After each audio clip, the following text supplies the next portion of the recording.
the judges, and they found him guilty of apostasy, of perverting the true religion of God. And they sentenced him to death. But before they could kill him, he had to come before the full body of 72, 42 more judges. And they decided how he should die. They said they should cut him up in pieces and send a chunk of his body to the different nations of his empire to show them how dastardly a thing this is to perverse the religion of God. It's something, this apostasy shouldn't take place. Well, when Semiramis back in Babylon received a chunk of her husband's body with a note saying that this, against this apostasy, she became furious because she was the most beautiful woman in the world at that time, so the history tells us. And that she was beloved by all the people because it was her family that built the walls and the towers. That was such a great benefactor to the people. And she says, my husband was worshipped as a god in life, I'll make him eternally a god. So she becomes pregnant. And they wanted to know how come. She said, this is due to the Holy Spirit, which is the habitation of my womb. Nimrod had already died after she became pregnant. Later, things said that she probably was a prostitute. We don't have the concept. But she became pregnant. She said it was due to the Holy Spirit, which is the habitation of her womb. And when the child was born, she said, this child is the incarnation of his father Nimrod. And she called him Bar-Nin, meaning the son of Nimrod. The word Nimrod comes from the word Nimr, which is leopard, and from Rod, which is to subdue. And we have some very interesting cartouches here of that. Okay, this is a cartouche of Nimrod. First of all, we see here that he has the fish hat, that he was also Dagon of antiquity. Also, you'll see a leopard wearing a leopard coat. And this is because the word Nimrod comes from the word Nimr, or leopard. He also has the cross here of the shepherd. He was the shepherd king that surrounded the people into cities. From Semiramis came a whole new concept of religion in the world, a new type of paganism, some of it retaining some of the sun, moon, and stars as gods, but it's producing a new type of god, of Nimrod, being God, and that is this incarnate sun is Nimrod becoming incarnate in the sun through the Holy Spirit, with Semiramis being the first Madonna.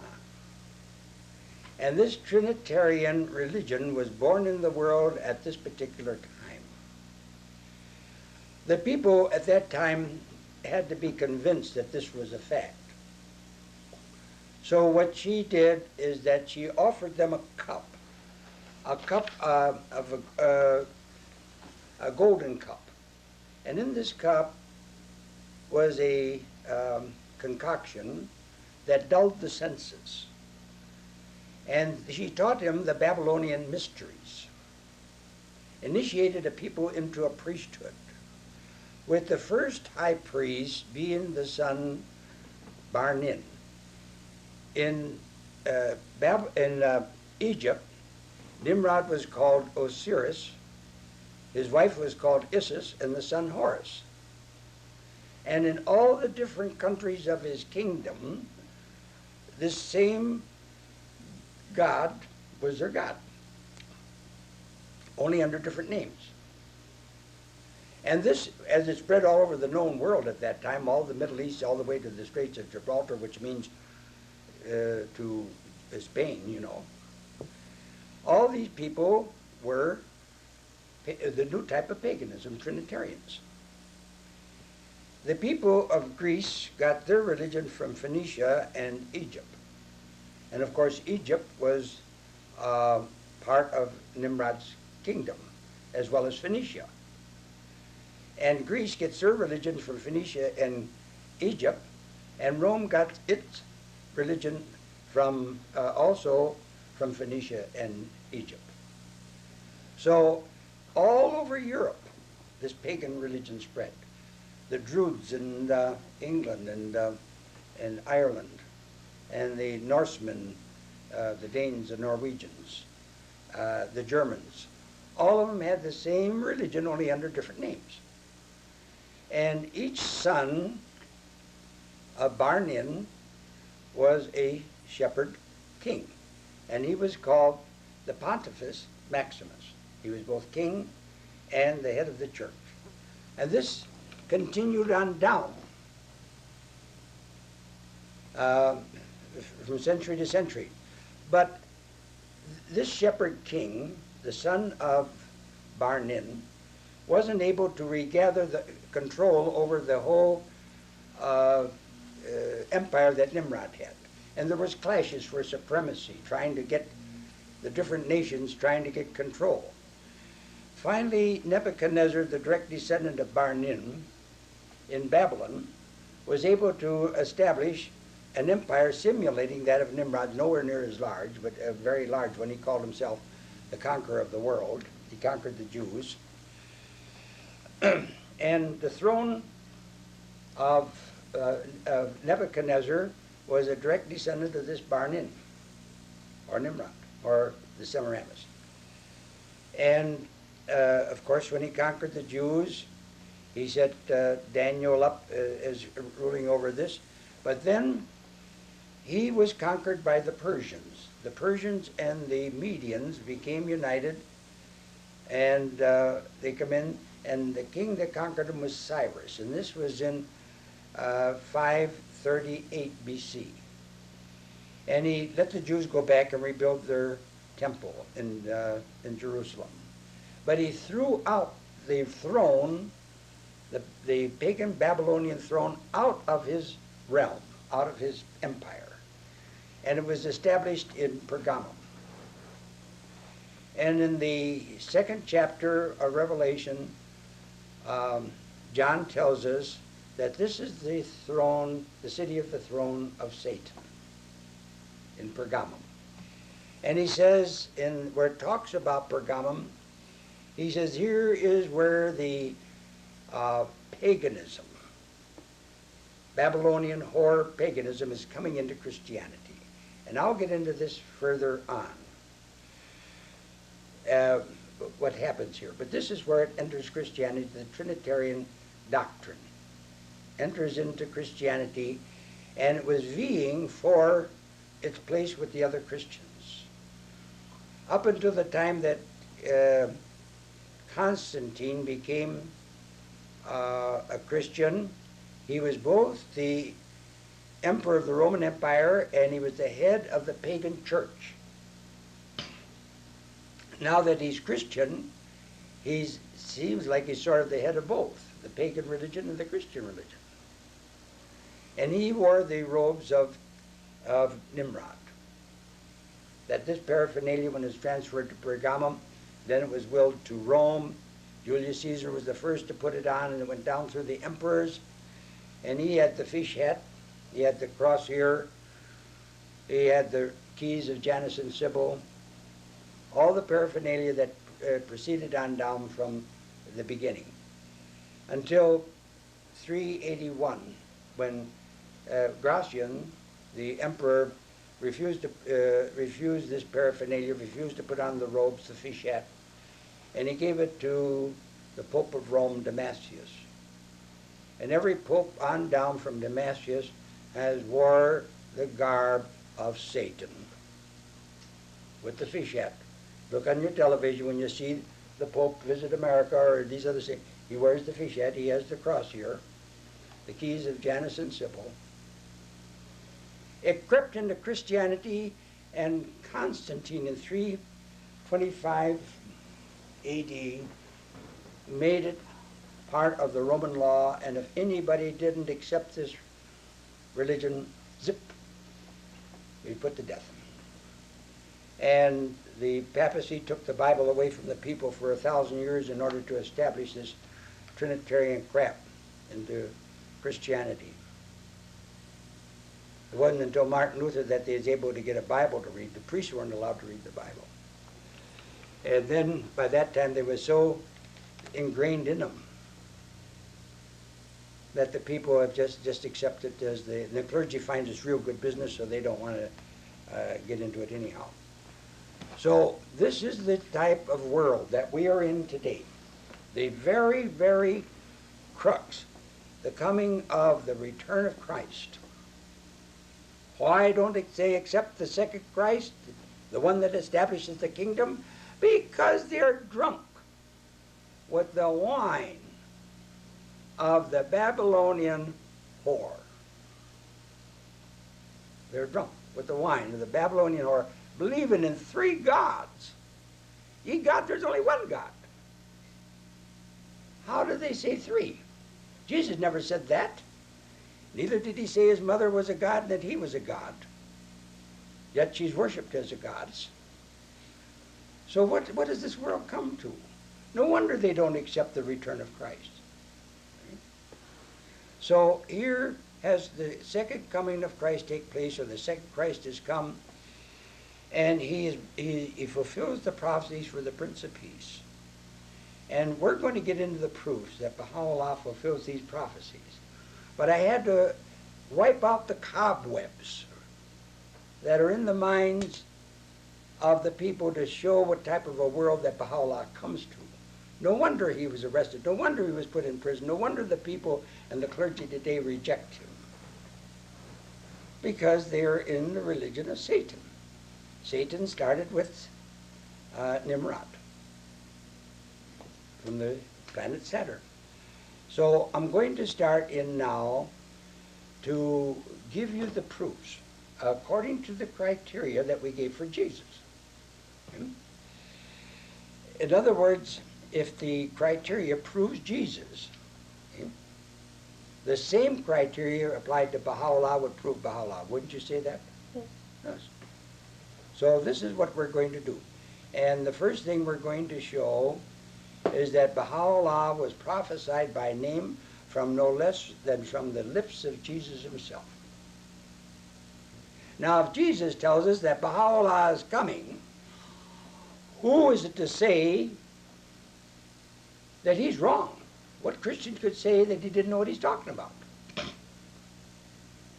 If he says Baha'u'llah is going to come, why would anybody say different?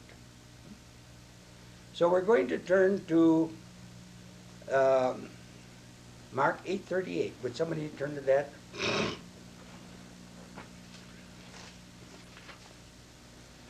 Yeah. Have you got it, Betsy? Mm-hmm. Do you want to read that?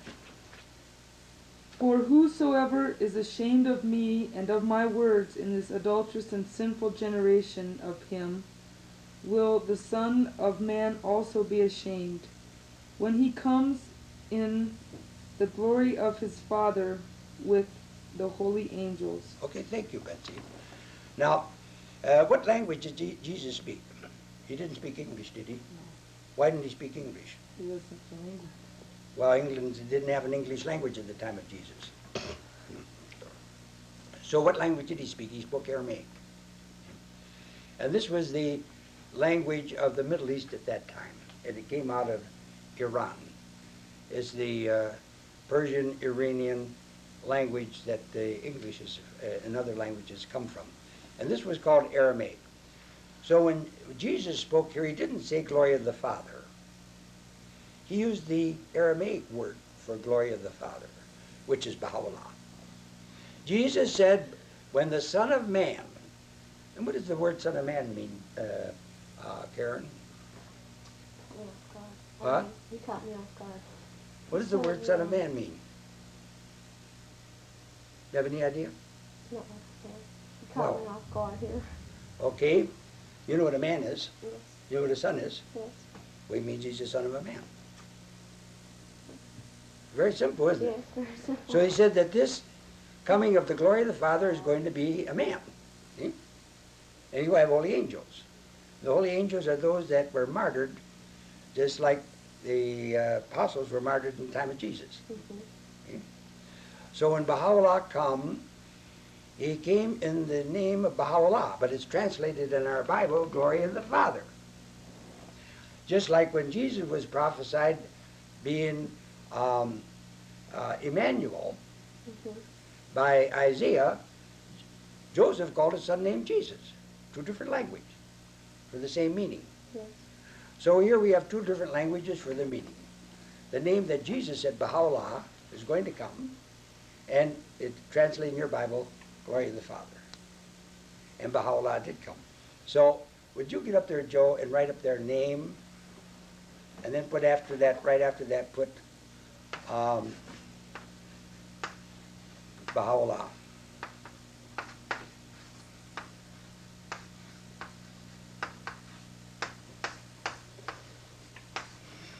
All right, now this is very, very important, but there might be other people called Baha'u'llah. I don't know. You know what I mean? So how are we going to tell that this is the one? Well, we have to come from a certain address. So we're going to turn to Ezekiel, the 43rd chapter. And we're going to let you read this, Karen.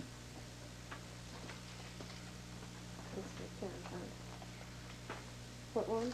Ezekiel, 43rd.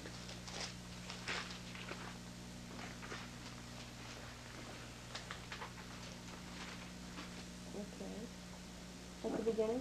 Yeah, and I'm going to stop you and every once in a while, okay? Okay. Afterward he brought me to the gate. Okay, we just stop there. Okay, what language did Ezekiel speak? Anybody know? Hebrew?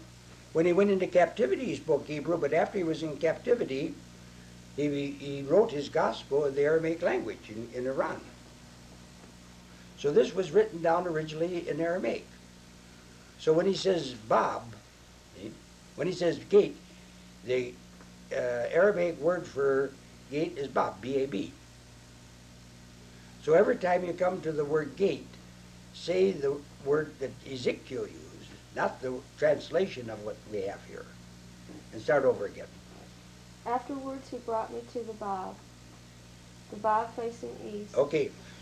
All right, now the forerunner of Baha'u'llah was called the Bab. And he was stating, he was right there at the Euphrates, which is the starting of the east. And the western side of the Euphrates was the Middle East. So he was facing east. All right, continue. And behold, the glory of God. All right, stop. The way that we say the glory of God or glory of the Father in Aramaic is Baha'u'llah. Okay. So every time you come to glory of God, say Baha'u'llah and start over from the beginning again. Afterward he brought me to the Bab facing east, and behold, the Baha'u'llah of Israel came from the Bab. Came from the east. Came from the east, excuse Okay, me. all right. Now, Baha'u'llah, who was born in Tehran, which is far east of the Euphrates, where the Bab was at the Euphrates. So Baha'u'llah was taken in chains from Tehran to Israel as a prisoner, fulfilling this prophecy, coming from the east to Israel. Baha'u'llah of Israel came from the east as a prisoner. All right, continue. And the sound of his coming was like the sound of many waters, and the earth shone with his glory. All right, and in the book of Revelation, the 17th chapter, the many waters mean many peoples, nations, and tongues. And Baha'u'llah's revelation wasn't just for a certain country or a certain people, but it was for the oneness of mankind. The first principle of Baha'u'llah is the oneness of the world of mankind. All right, continue. And the vision I saw was like the vision which I had seen when he came to destroy the city, and like the vision which I had seen by the river Shabar. And I fell upon my face. Okay, here Ezekiel, when he sees the vision of Baha'u'llah, and when he sees Baha'u'llah in vision, he falls upon his face. Do you know why he fell upon his face? In worship, I would expect. That's right, in adoration. He sees the great manifestation of God that all the Bible talks about, that all the religions talk about, is going to come and establish peace on this earth and to unite the peoples together into a brotherhood into the kingdom of God. He sees him, and every time he sees him, he falls upon the face. Okay? As the glory of the Lord, As Baha'u'llah. as Baha'u'llah entered the temple by the Bab facing Okay, east. now the Bab was the forerunner of Baha'u'llah, so he enters into his ministry by the Bab, facing the east. The Spirit lifted me up and brought me into the inner court. And behold, the glory of the Lord Okay, filled oh, the temple. Baha'u'llah. And behold, the glory of No, Baha'u'llah. no, oh, Baha'u'llah. And behold, Baha'u'llah filled the temple. Yes, because the word glory is translated as Baha. Okay. While the man was standing beside me, I heard one speaking to me out of the temple. And he said to me, Son of man, this is the place of my throne. Okay, he said to me, this Son of Man is the place of my throne. Okay. And what throne is he talking about here, Aaron? He's talking about David's throne. He's talking about David's throne. Baha'u'llah is a descendant of King David. And it's in this Son of Man that as a forerunner by the name of the Bab, that God is placing his throne. Okay? All right, continue to read.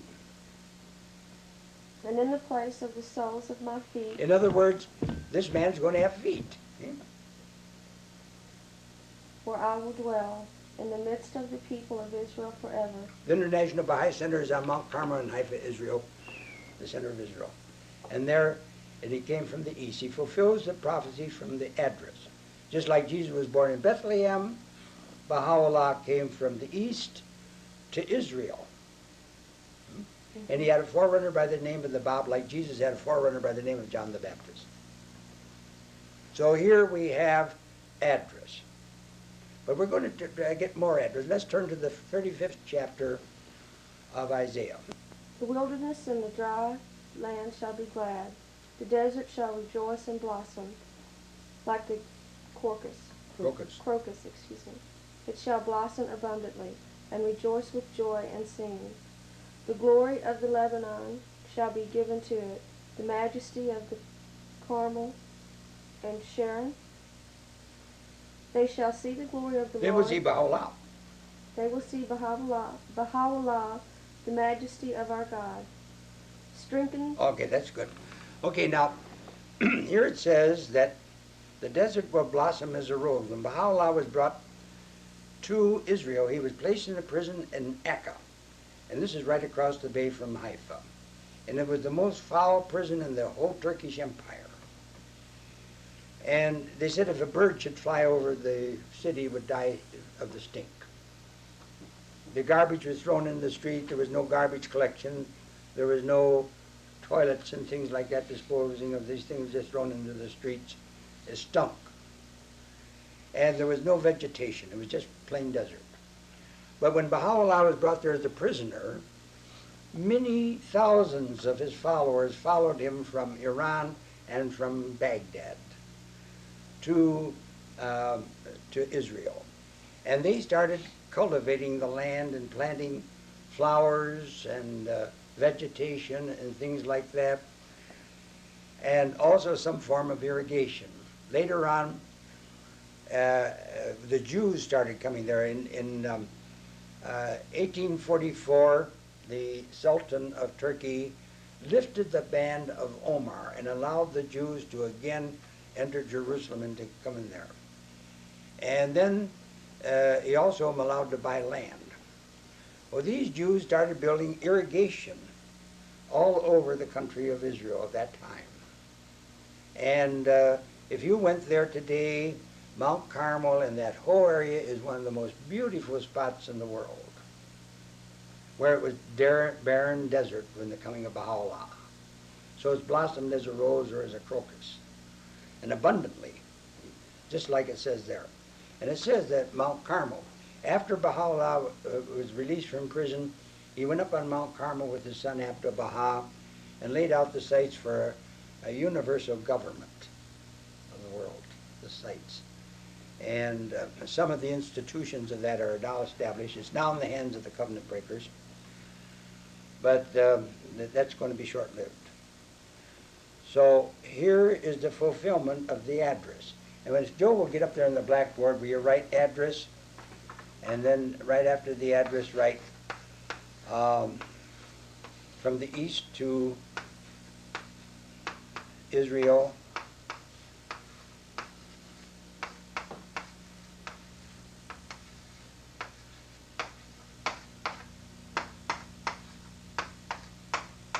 and then underneath put Sharon and Carmel.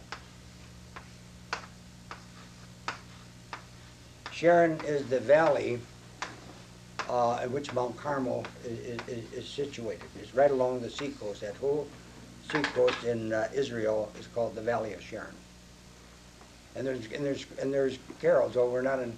There's carols that Christian carols about Sharon, you know, and things like this because of these prophecies. So this was literally fulfilled with the advent of Baha'u'llah.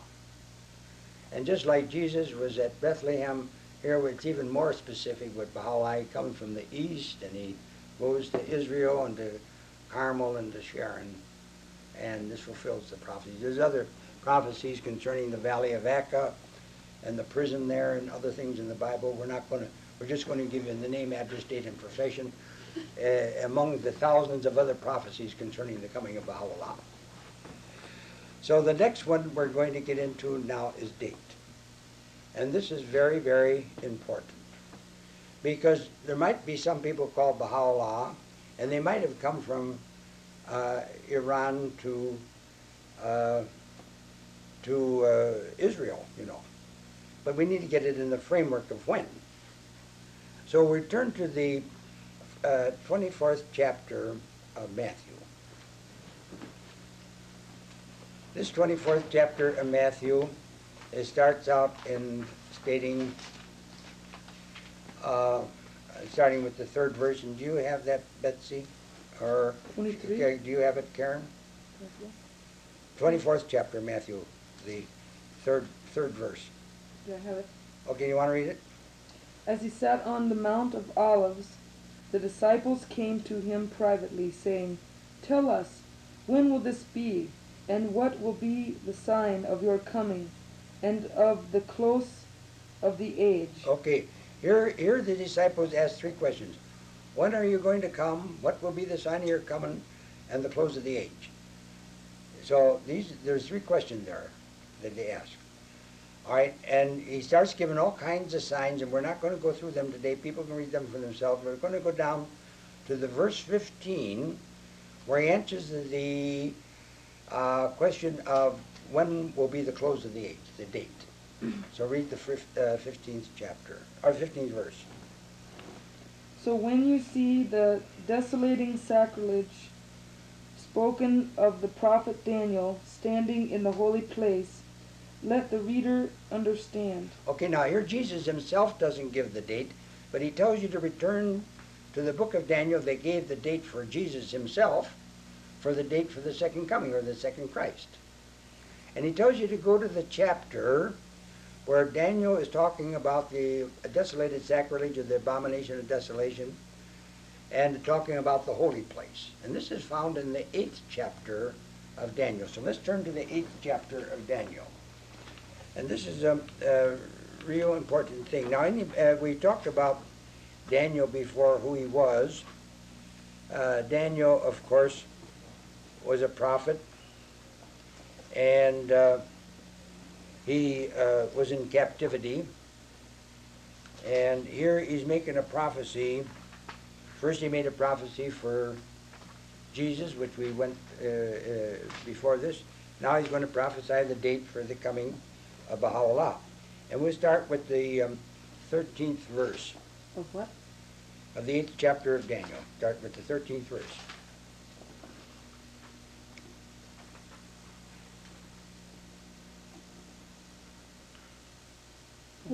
Okay, yeah, go ahead. Why don't you read, Karen? Then I heard a holy one speaking, and another holy one said to the one that spoke, "For how long is the vision concerning the continual burnt offering, the transgression that makes desolate?" Okay, here's your transgression of that makes desolate, that Jesus was talking about in Matthew, see? Mm-hmm. So we're in the right place. And the giving over of the sanctuary and the host to be trampled underfoot. Well, he's also talking about the sanctuary, see? In other words, he's talking about the abomination and desolation, or the desolated sacrilege, and the sanctuary, which Jesus says, turn to the chapter of Daniel where it talks about that for the date. So read on, and the next verse gives the date. And he said to him, For 200 and 300 evenings and mornings, then the sanctuary will be restored to its rightful state. Okay, for 2,300 evenings and mornings, then the sanctuary shall be restored to its rightful place. In the 43rd chapter of Ezekiel, we read that about the temple. Ezekiel was a high priest, and he was concerned about the reestablishment of the temple. And he tells us that the reestablishment of the temple will be the Bab and Baha'u'llah. We'll get into that more when we get into the Great Pyramid. But what we have here is the sanctuary being restored to its rightful place. When Nebuchadnezzar took him into captivity, he took the Ark of the Covenant out of the Holy of Holies and brought it to Babylon, where it became lost. After they rebuilt the temple and the sanctuary, they had no Holy of Holies to be put into no Ark of the Covenant to be put into the Holy of Holies. So they wanted to know when this is all going to be perfected and the sanctuary is going to be rededicated.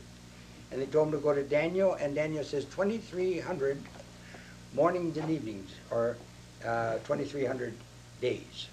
And as each day is as a year, these are 2,300 years. And this is from the same date of the abomination of desolation, which was when the order of Artaxerxes to restore and rebuild the city, which is in 457 BC that we had for Jesus. So, Joe, will you get up there and will you put the 4,300 days, which are 4,300 years?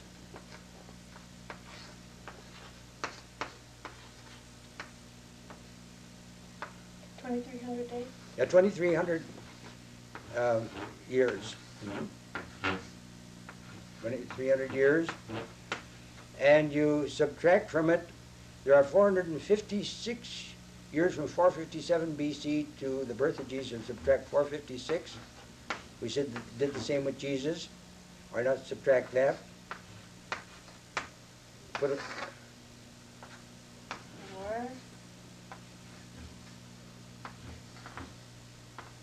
Okay, thank you, Joe.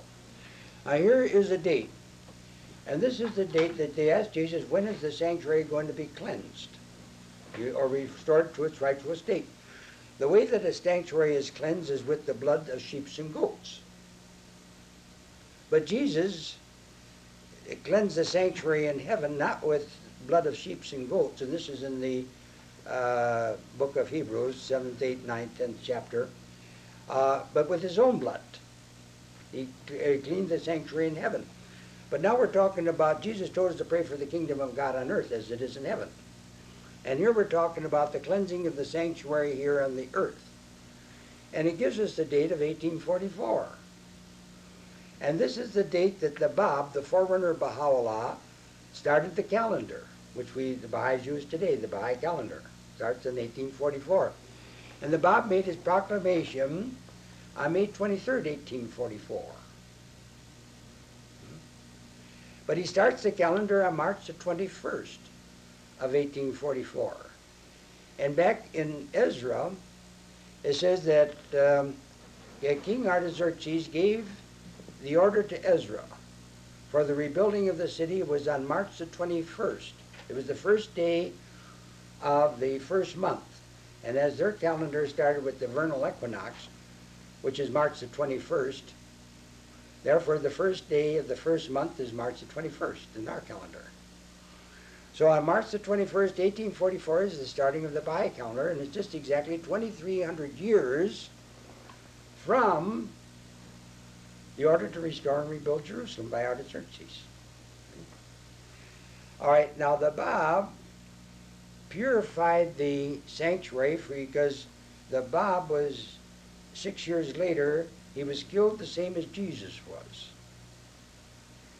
He was shot with 750 bullets by the clergy class. That's like the clergy class was behind Jesus' execution. And not only that, but 10,000 of his followers was martyred with him to cleanse his sanctuary. And I'll turn to the chapter of Jude in the Bible here.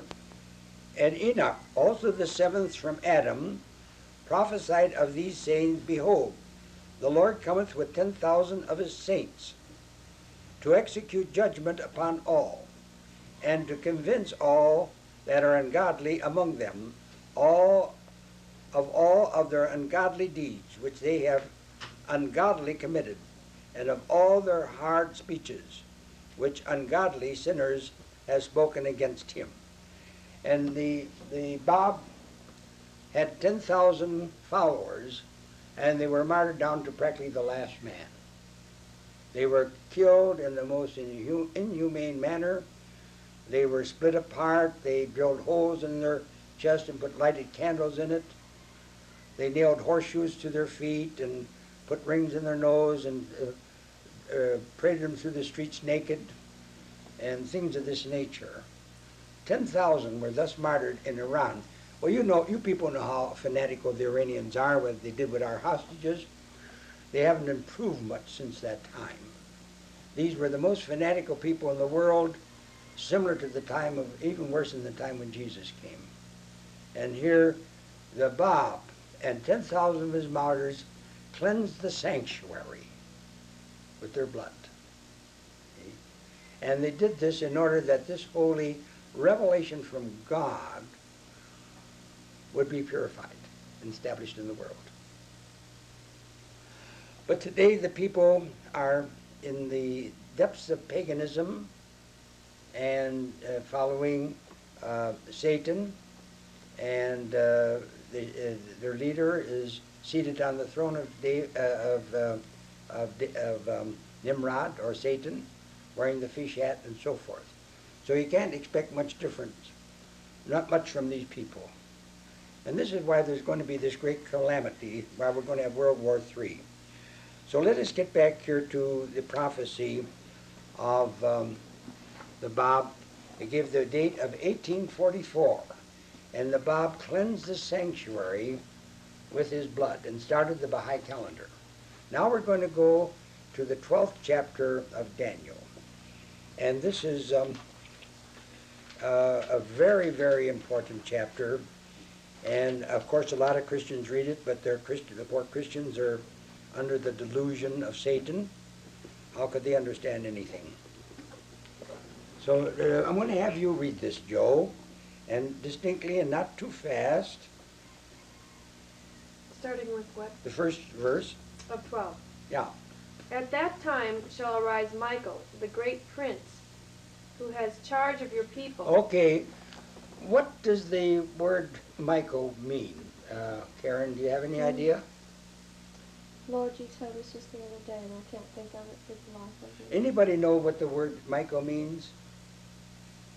What does the word Michael mean? Correspondent. No, Michael means one like God. Michael means one like God. And each of the manifestations are like God, or they are like mirrors that reflect the sun. The mirrors are like the sun because they reflect the sun. And here is a manifestation of God, Michael. And they call him the Great Prince. Why is he called the Great Prince here? Joe? I don't know. Do you know? It's because he was a direct descendant of King David, and his father sat on the throne of Zandrin that goes all the way back to King David. That's why he was called the Great Prince. And he says, he showed me Michael, the great prince who has charge of your people. All right, want to read on, Joe? And there shall be a time of trouble, such as never has been since there was a nation till that time. Okay, Jesus said something similar to that, and I'll just read that. It'll just take a second here. And it says,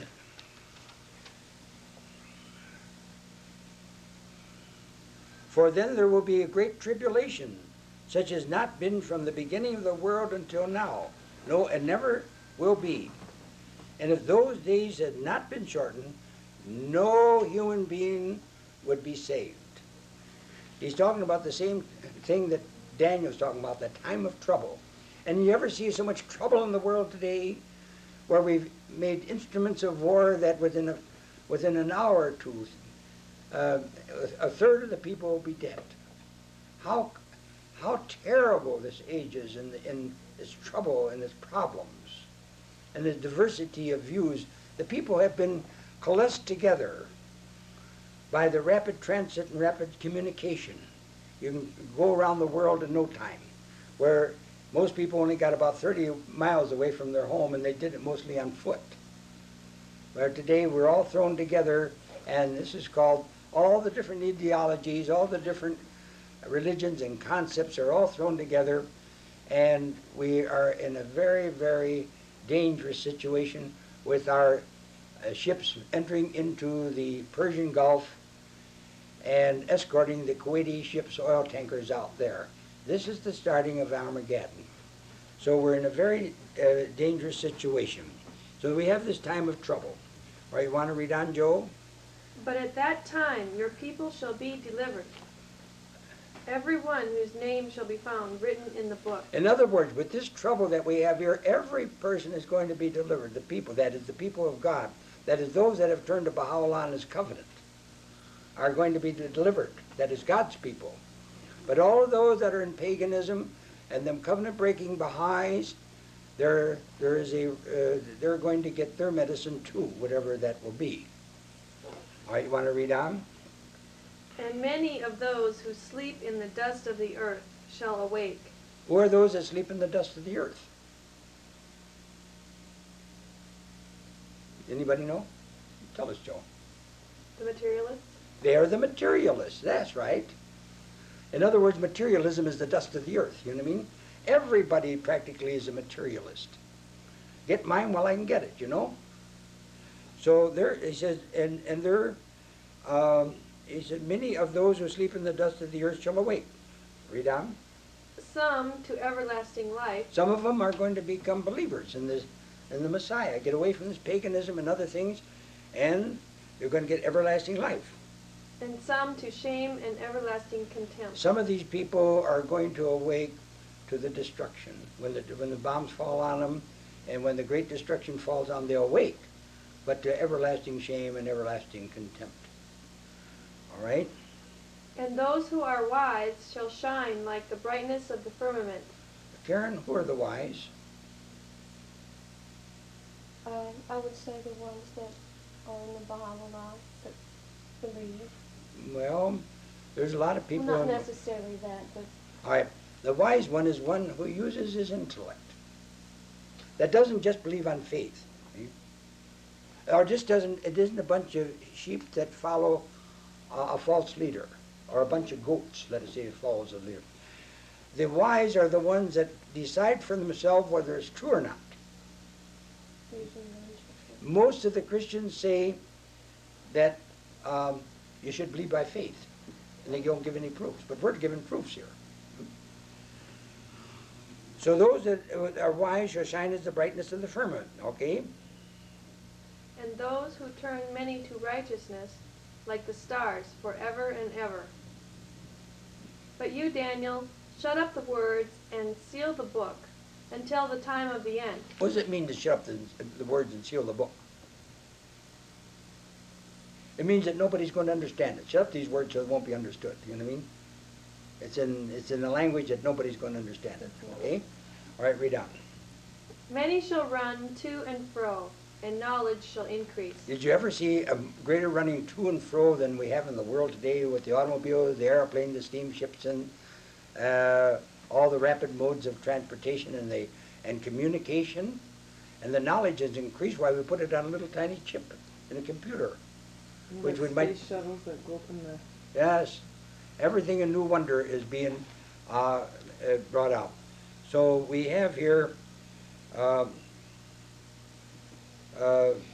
ahead, read on. Then I, Daniel, looked, and behold, 2 others stood, one on this bank of the stream, and one on that bank of the stream. And I said to the man clothed in linen, who was above the waters of the stream, How long shall it be till the end of these wonders? The man clothed in linen, who was above the waters of the stream, raised his right hand, and his left hand toward heaven. And I heard him swear by him who lives forever, that it would be for a time, 2 times, and a half a time. Okay, Joe, he's getting a date here. You want to know how long it's going to be. He's asking a date. And this is what the disciples asked Jesus, a date. And here he's giving them a date. It's going to be 1 time, 2 times, and a half a time, which is 3.5 times. How long is a time? No idea. How long is a time? 360 years. 300, well, as time is a circle. A circle is the length of time it takes to get back to the beginning. Right? It doesn't make a difference if you have a big circle or a small circle, it's still 360 degrees. Okay? And put up there 360, will you? Okay, Joel, right? 360 times 3.5 equals 1260. Okay, now due to the fact that Baha'u'llah and the Bab came in Iran, they used the Iranian calendar, or their Arab calendar. And the Arab calendar started with the flight of Muhammad from Mecca to Medina. And this was called the Hijra. And the 1260 is 1260 years from the start of the Muslim calendar. And this is the equal or the same date of 1844, when the Bab made his proclamation in the Christian calendar. 1844 AD is the same as 1260 AH. AH stands after the Hijra. So after that 1260, put AH. So after that, put AH. After the 1844, put AD. They're both the same date. On May 23rd of 1844, which is in 1260 AH, the Bab made his proclamation. So here we have the date for the Bab. Now we're going to read on and get the date for Baha'u'llah. So read on, Joe. And that when the shattering of the power of the holy people comes to an end, all these things would be accomplished. And all right, now the shattering of the power of the holy people is taking place today. All right, Ron, read on. I heard, but I did not understand. Then I said, O my Lord, what shall be the issue of these things? He said, Go your way, Daniel, for the words are shut up and sealed until the end, or till the time of the end. Here Daniel is saying, God, I don't understand all this stuff. I'm all confused about this. He says, Daniel, those words are sealed to the time of the end, and nobody's going to understand them, but for those that fulfill it, are going to tell us what it means. And it so happens that other people, Millard found the date of 1844 that we had given, as well as Wolf in Asia, and Kepler of Germany. A number of them found the 1844 date. And when we get to the pyramid, this date 1844 looms up again. So here is the date for the time of the end. That is the time of the close of the age. That is, the close of the prophetic age came to an end in 1844. And the age of fulfillment was opened. The word Bab means door or gate. He closed the door to the prophetic age and opened the door to fulfillment. On the day that he made his proclamation, for instance, there was such a new increase in communication in the world The inventor Morse sent the first telegram from Baltimore to Washington that was ever sent in the world. And he says, see what God has wrought. From that time, people now talk around the world. Transportation increased. The railroad system. The train rolled down the track. The steamship. And all the means of communication and transportation have come from that date. All of it. A whole new world has been ushered in. The horse and buggy's gone. All of that is in the past. We're in the age of fulfillment. The promised one, the door came in 1844 and opened the door to this age. And they asked Jesus, when will be the close of the age? That was the question they asked Jesus. What will be the close of the age? And he says 1844. Are we going to call Jesus a liar, Daniel a liar, God a liar? Also, the Seventh-day Adventists say 1844. They found the date. So here we have the date for the close of the age. Now we're going to get the date for Baha'u'llah. And you want to read on? Many shall purify themselves, and make themselves white, and be refined. But the wicked shall do wickedly, and none of the wicked shall understand. Okay, he says here that none of the wicked will understand. Who are the wicked? They are the ones that refuse to use their intellect to understand. This is what God gave you the intellect for. And if you don't use it to understand, you just follow a clergyman that is corrupted with Satan, you're going to be in the den of Satan. You got to use your intellect. And he says, none of the wicked will understand. All right, read on. But those who are wise shall understand. The wise are those that use their intellect. They will understand. And nobody's going to understand. The clergy says, no, you don't want to use your intellect. You have to go by the heart. Well, unless the intellect leads the heart is not intelligent. It's love, and it's liable to love anything, you know? We have to be guided by the intellect. So here we have, the wise shall understand. Okay? And from the time that the continual burnt offering is taken away, and the abomination that makes desolate is set up, there shall be 1,290 days. Okay. With the coming of Muhammad, he did away with all types of sacrifices. And the abomination of desolation, he sets up a decree that the Jews were not allowed to enter the holy city of Jerusalem because of their corruption. So write down 1290 up there. And this 1290 is starts with the proclamation of Muhammad. And from the proclamation of Muhammad to the proclamation of Baha'u'llah was exactly 1290 years. Put on proclamation to proclamation.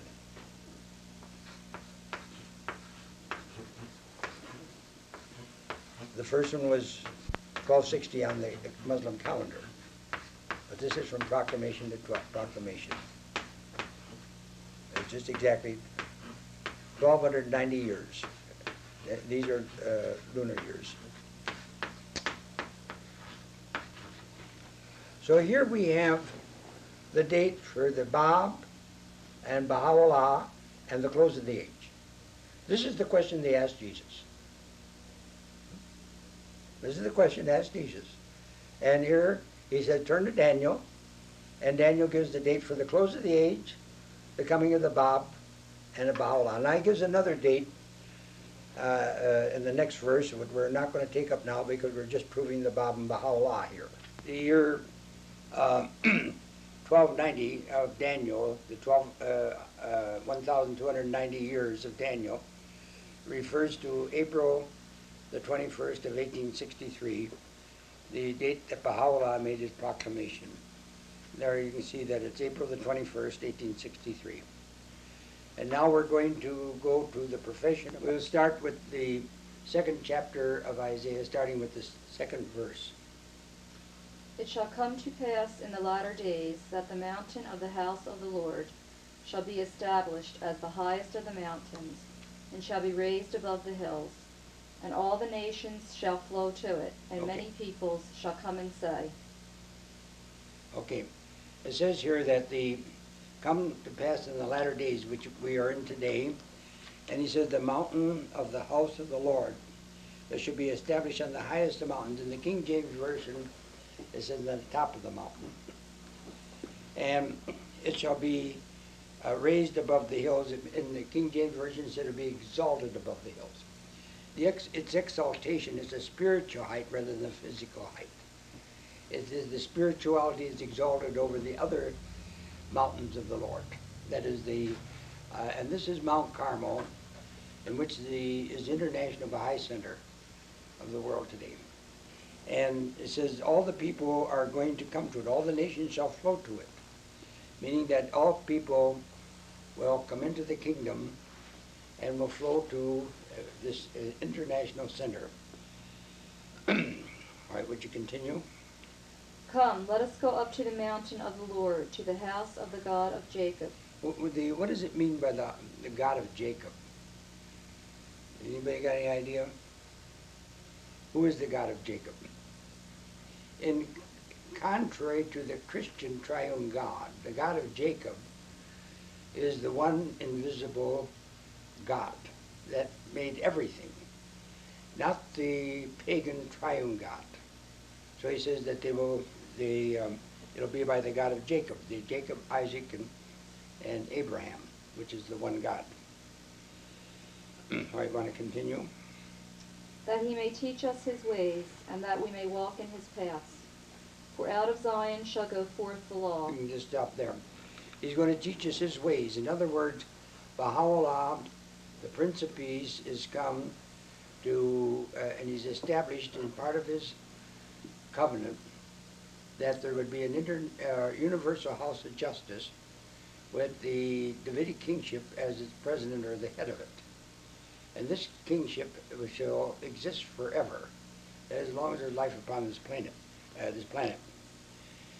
For he said, for out of Zion shall go forth the law. And Zion means the descendancy of David. And from this descendancy of David goes forth the law, or the new revelation. All right, you want to continue? And the word of the Lord from Jerusalem. And the word Jerusalem means the city of peace. It doesn't mean the old Jerusalem, because in the 21st chapter of the Revelation, it says he saw the holy city, New Jerusalem, coming down from God out of heaven. And this is the new law, the law of peace. The word salam means peace, and Jeru means city. It's the city of peace. And this is what Baha'u'llah brings, who is a descendant of David, meaning out of Zion, shall go forth the new law. All right, you want to continue? He shall judge between the nations, and shall decide for many peoples. Yes, Baha'u'llah's universal house of justice is that all the nations will simultaneously disarm, and they will settle their differences and their boundaries around a council table. And they will, after setting the boundaries, and they make a covenant among themselves of peace. And they will elect.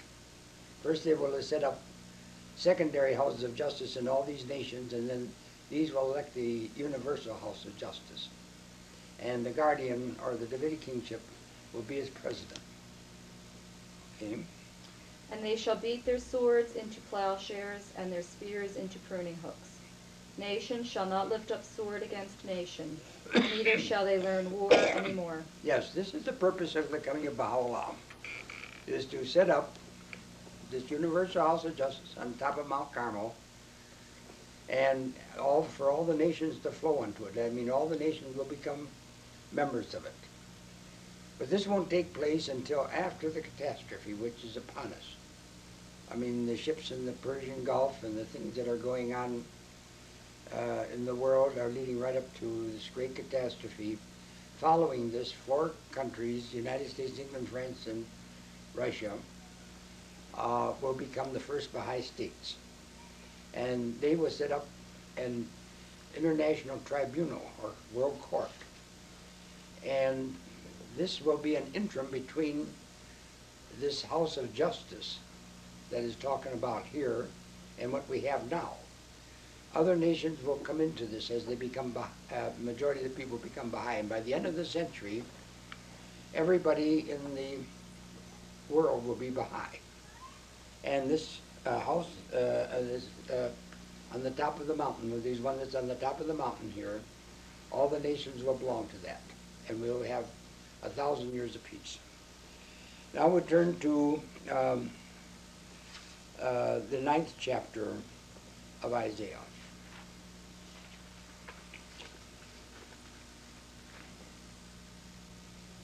Debbie, and we start with the 6th verse. For to us a child is born, to us a son is given, and the government will be upon his shoulder, and his name will be called Wonderful Counselor, Mighty God, Everlasting Father, Prince of Peace. The Christians during the Christmas, at the nativity scene, they usually have a sign over the nativity scene that says, "Unto us a child is born." They're referring to this, what we've just